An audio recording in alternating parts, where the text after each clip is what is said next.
The first frozen food shop in Umuaka was not built by a stranger from the city.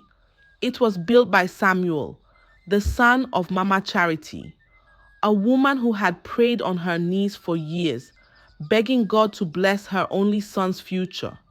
No one knew how Samuel, who had been struggling with odd jobs and debts, suddenly opened a business so large that even city traders envied him. Every morning, his freezers hummed with fresh meat. The signboard read, "Royal Frozen Foods." Customers poured in. Women with baskets, men with nylon bags, even the rich teachers from the secondary school nearby. But something was odd. Mama Charity, who was known in the church for her fiery prayers and her cracked voice that often led morning devotions, had disappeared.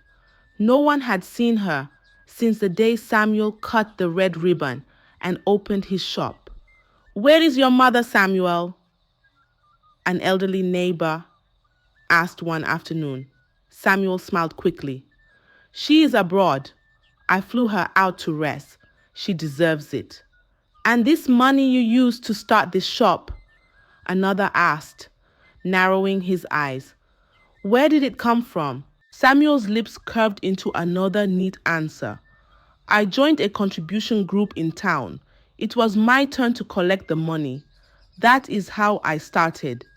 The men looked at each other and nodded. "Ah, contribution group.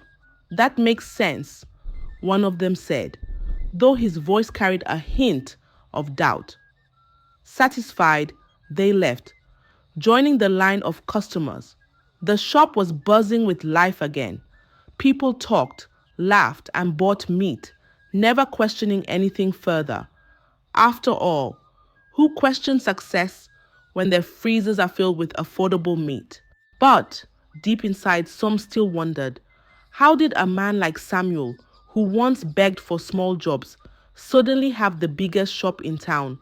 How did his freezers never run dry, even when other butchers complained of scarcity? No one knew that behind Samuel's wide smile and humble words, there was darkness. No one knew that the meat lying neatly in those freezers was not just beef and chicken.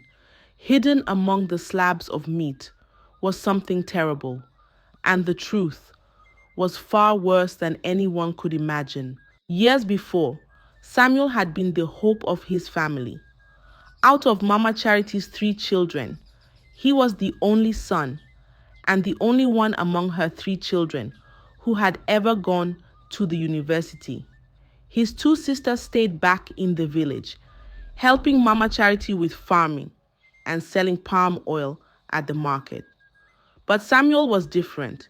He was sharp with numbers, quick with words, and always at the top of his class. The whole village used to say, "That boy will make his mother proud one day." Even Mama Charity herself believed it. She would lift her hands to heaven and pray, "Oh Lord, let my son be the light of this family.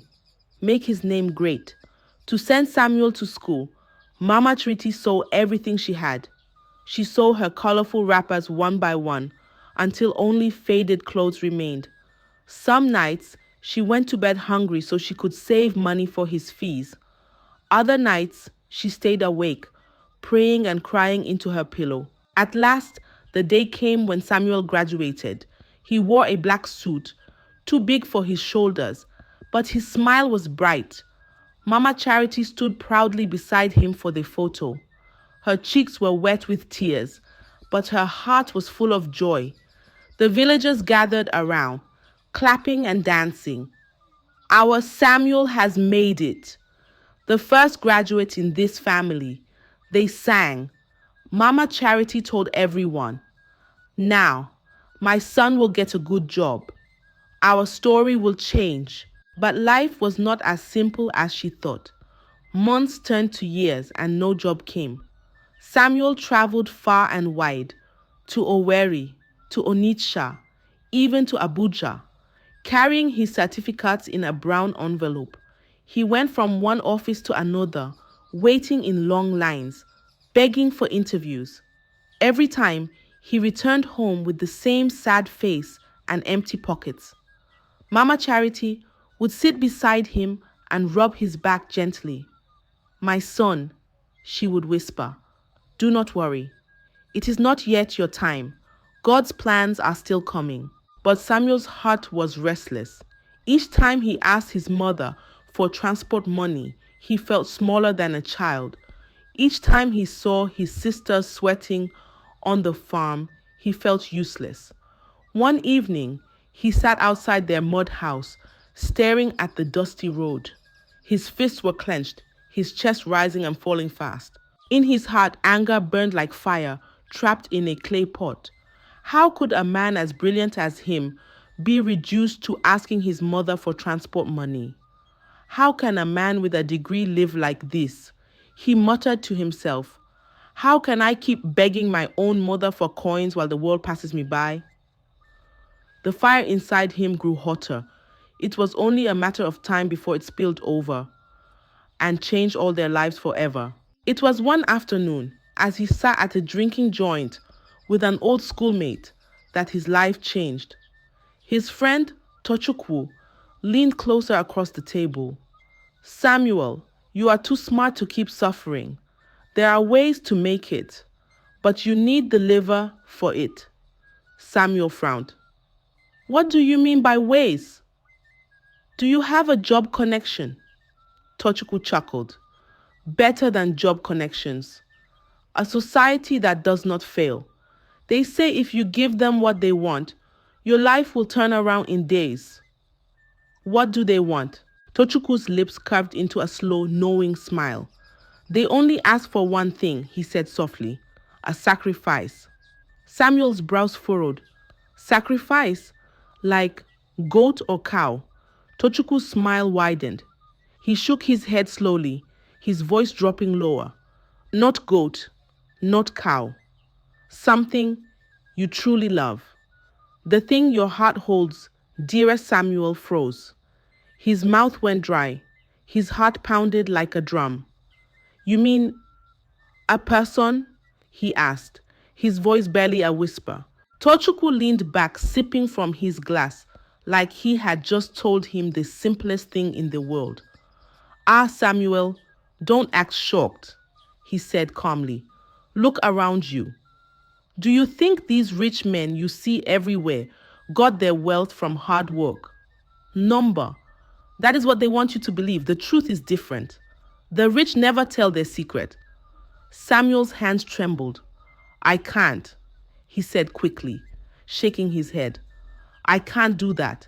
My mother and sisters are all I have. They are my only family." Tochukwu's face hardened. His smile disappeared. "Then keep begging," he said coldly. "Keep waiting for jobs that will never come. Keep watching your sisters suffer and your mother grow thinner while you sit here drinking sorrow." Samuel said nothing, but that night as he lay awake listening to the crickets outside, his friend's words stayed in his ears. Something you truly love. Poverty pressed harder. The farm work his sisters did could barely feed the family.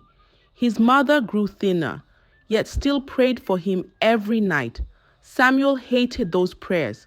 They felt like a reminder of his failure. One afternoon, after quarreling with his mother over money for transport, Samuel stormed out of the house. "I'm tired of this life," he shouted. It was a hot afternoon, the sun blazing above like fire. Samuel came to his mother asking for transport money. Mama Chaiti searched her wrapper pocket and brought out a few crumpled notes. "My son," she said softly, "this is all I have today. Use it carefully." Samuel snatched the money and stared at it. His voice shook with anger.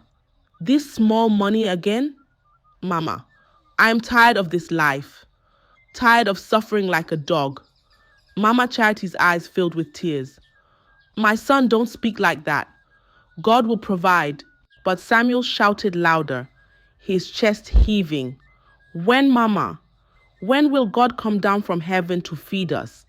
He threw the money on the ground and stormed out of the house, his feet kicking up dust as he walked away. He didn't stop until he reached the mango tree near the edge of the village. Tochukwu was there, leaning casually against the trunk, his arms folded as if he had been waiting. When Samuel approached, Tochukwu's eyes narrowed. "So," he said quietly, "are you ready now?" Samuel stood still for a moment. His breathing was heavy. His hands trembled. Finally, he swallowed hard and whispered, "Tell me what to do." Tochukwu's lips curled into a thin, dark smile. "Bring the one you love the most," he said slowly. "Bring that person to us, and everything you've ever wanted will be yours. Wealth, power, a business that will never fail." Samuel felt like the ground beneath him had split open. His ears rang. His chest ached. "The one I loved the most," he repeated, his voice hollow. Images flashed in his mind. His two sisters, laughing as children, and Mama Charity, kneeling every night by her bed, praying for him. Tochukwu's hand gripped his shoulder firmly. "You have been living in hunger for too long, my brother," he said. "This is the only way out." Samuel didn't reply. He just turned and walked home, his steps slow and heavy, like a man carrying a secret too big for his back. That night, he sat by his mother's bedside. The room was dark except for a small oil lamp that flickered weakly in the corner. Mama Charity lay on her raffia mat, her face calm, her worn Bible resting beside her hand. "Mama," Samuel said softly, his voice trembling. She opened her eyes and smiled at him, tired but full of love. "Yes, my son." He looked at her, his throat tightening. "You have always prayed for my success, haven't you?" Mama Charity nodded slowly. "Every day and every night. God will not fail us. You will succeed, Samuel. I know it." Samuel's lips trembled. He lowered his head, hiding his face in the shadows. "Yes, Mama," he whispered, his voice breaking. "God will not fail us."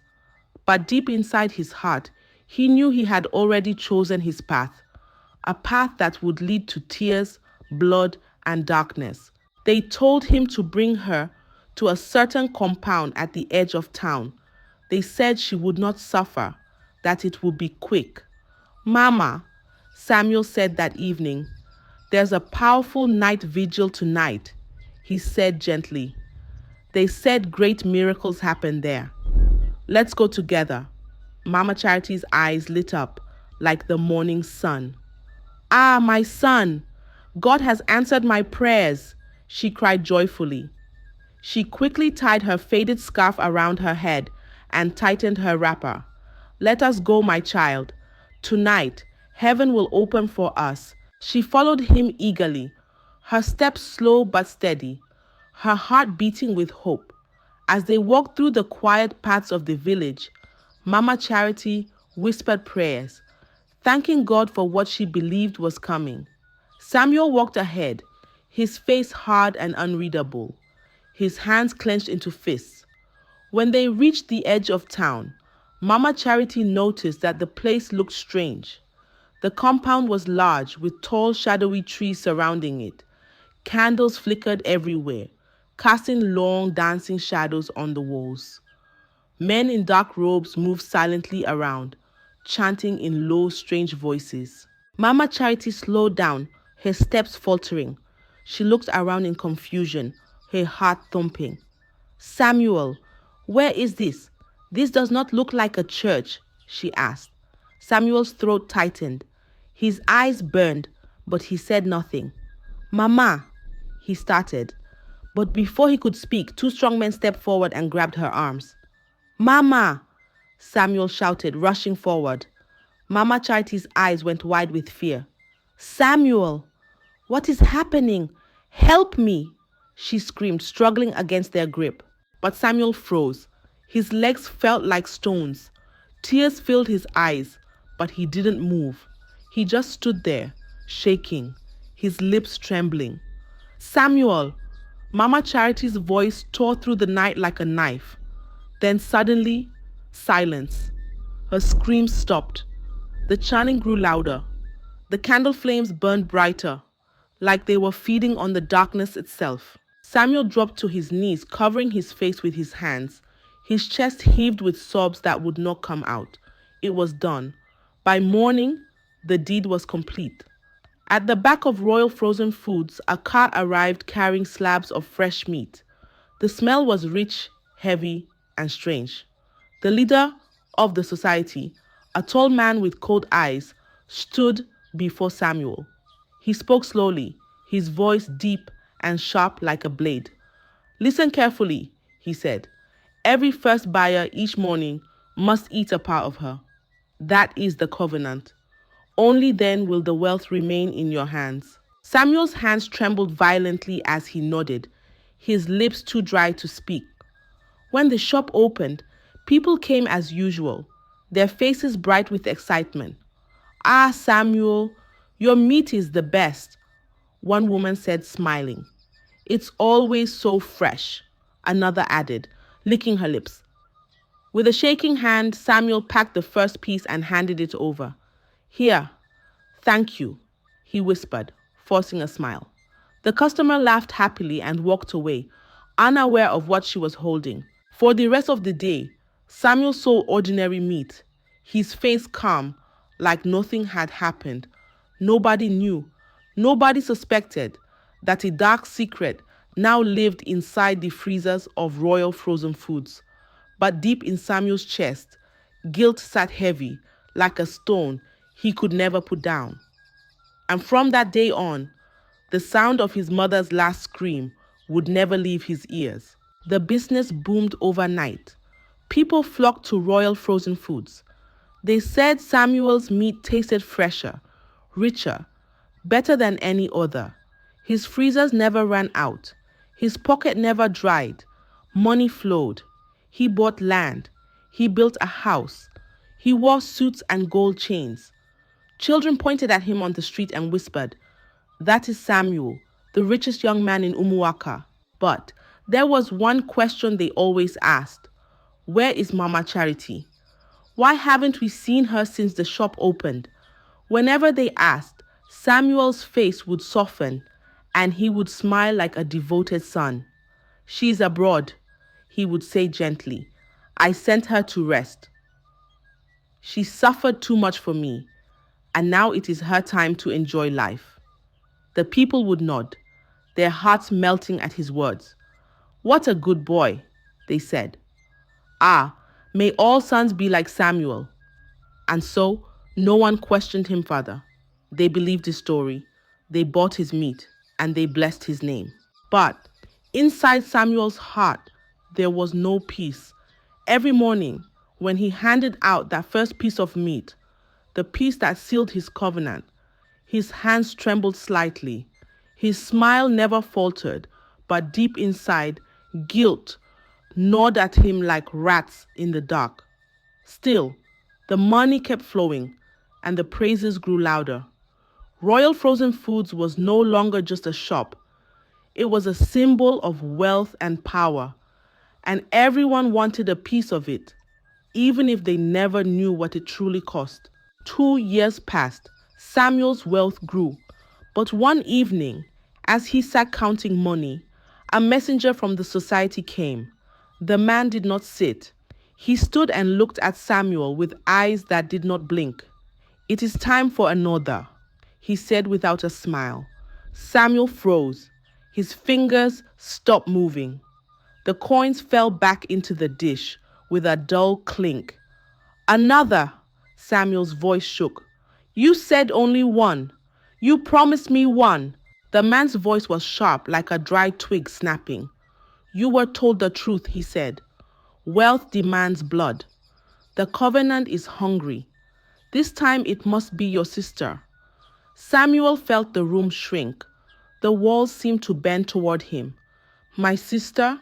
he whispered, as if the word itself might break him. He staggered back, his back hitting the chair.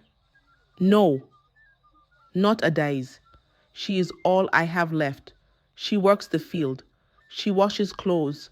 She is my family." The man's eyes were hard and empty. Refuse, and all you built will crumble. Refuse, and the riches will turn to dust.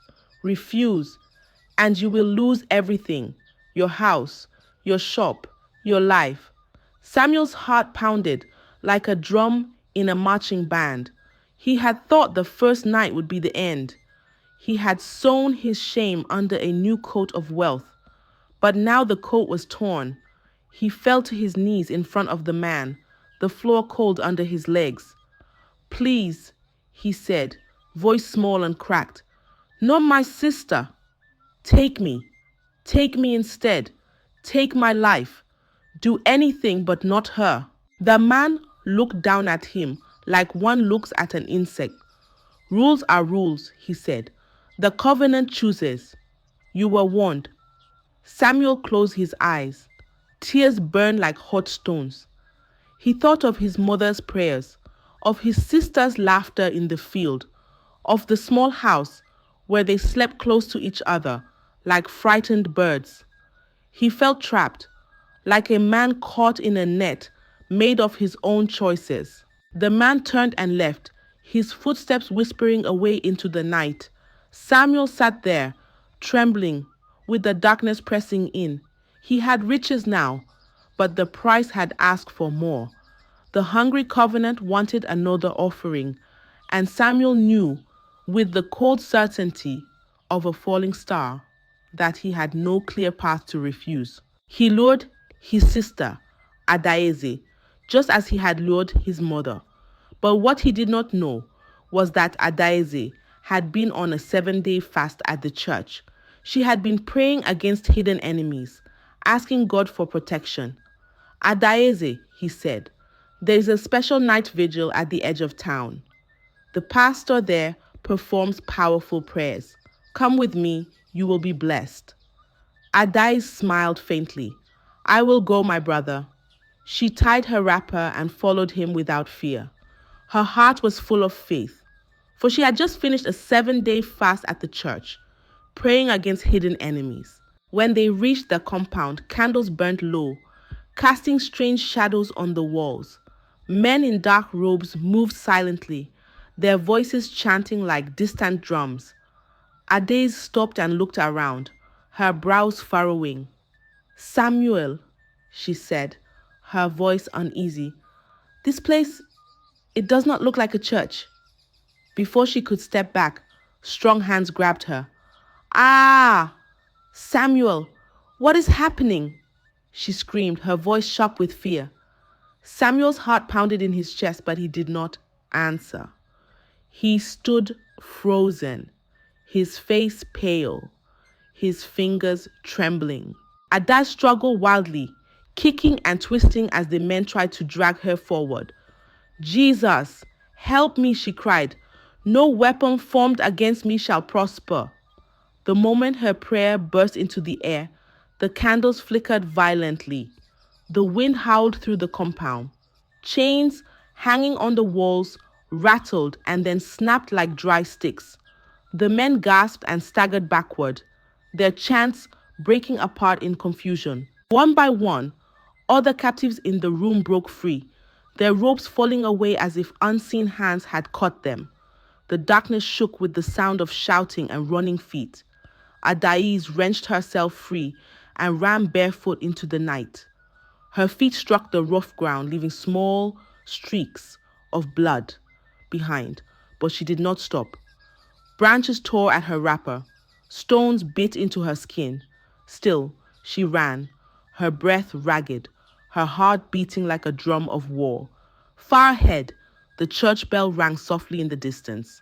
She followed the sound until the warm light of the church came into view. She stumbled through the doors and collapsed on the floor, weeping. The pastor rushed to her side. "My child, what happened?" Adaeze clutched his robe, sobbing. "My brother, Samuel, he tried to give me to them." The pastor's face Samueled. He quickly wrapped a thick cloth around her trembling shoulders and held her close. "You are safe now," he said firmly. "No harm will touch you here."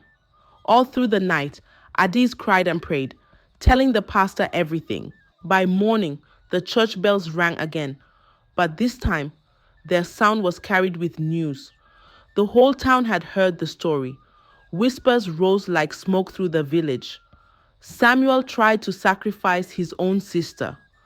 He killed Mama Charity for wealth. The peaceful town of Umuaka was no longer quiet. It was ready to explode. The townspeople gathered at Samuel's gate. Youths with sticks and stones, women with tears and curses, men with fury in their eyes. "Samuel," they shouted, "where is your mother? Where is your sister?" The gate trembled as they beat it with fists and feet. Inside the compound, Samuel's heart raced like a trapped drum. He stepped forward, his hands shaking, his voice weak. "My people, calm down. Please listen to me." Before he could finish, the gate swung open, and Adais burst through, her wrapper torn, her eyes red and swollen with tears. She pointed at Samuel, her voice breaking with grief and anger. "He killed Mama," she screamed. The words pierced the air like a spear. Gasps exploded from the crowd. "He killed Mama. He sold her body for meat." The world went silent for a heartbeat. Then, like dry wood catching fire, cries rose all around. Some villagers staggered backward, their mouths open in shock. A woman dropped to her knees wailing. Two old men fell to the ground trembling. Samuel fell to his knees, tears running down his face. His voice cracked like broken clay. "I did it for this family," he shouted. "I wanted to make you all proud. I wanted to lift us out of poverty." But the people were deaf to his words. Their fury boiled over, their grief turning to fire. "You used our mouths to eat your own mother," a man roared. "You fed us her flesh," another screamed. The police tried to intervene, but the youths refused. "He used our mouths to eat his own mother. He cannot live." The crowd surged forward like a raging river. Stones flew through the air, striking Samuel's body. Sticks slammed against his back, his arms, his face. He screamed once, the sound sharp and full of terror. Then he screamed again. The third scream never came. When the crowd stepped back, breathless and trembling, Samuel lay still on the cold earth, his body broken, his face twisted in silence. The police arrived later, their sirens wailing, but the rage of the people could not be cooled. They tried to scatter the crowd, to calm the shouts, but the anger was too deep, too raw. When they finally carried Samuel's lifeless body away, the villagers stood in stern silence, their eyes turned toward royal frozen foods, the place where they had unknowingly eaten death. For days, no one dared to step inside. The doors stayed closed. The freezers stayed locked. The bright white walls began to fade. The once proud signboard above the entrance grew dull and rusty.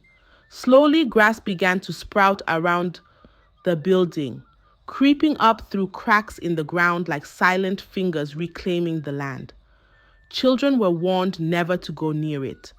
Mothers crossed the street whenever they passed by, clutching their children tightly. Even the boldest hunters avoided walking too close. People no longer spoke Samuel's name with praise. They whispered it like a curse, their voices trembling. And so, the shop that once brought laughter and pride to Umuaka became a place of fear, a place that smelled of death and betrayal, a place no one would ever forget. Adais left the town heartbroken. She carried only her mother's old Bible, the one with tear marks on its pages, and the people of Umuaka learned a lesson written in blood. Wealth that combs through blood will demand more blood until nothing remains. I hope you enjoyed the story.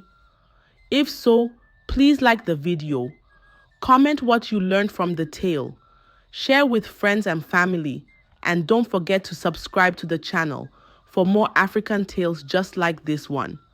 Thank you.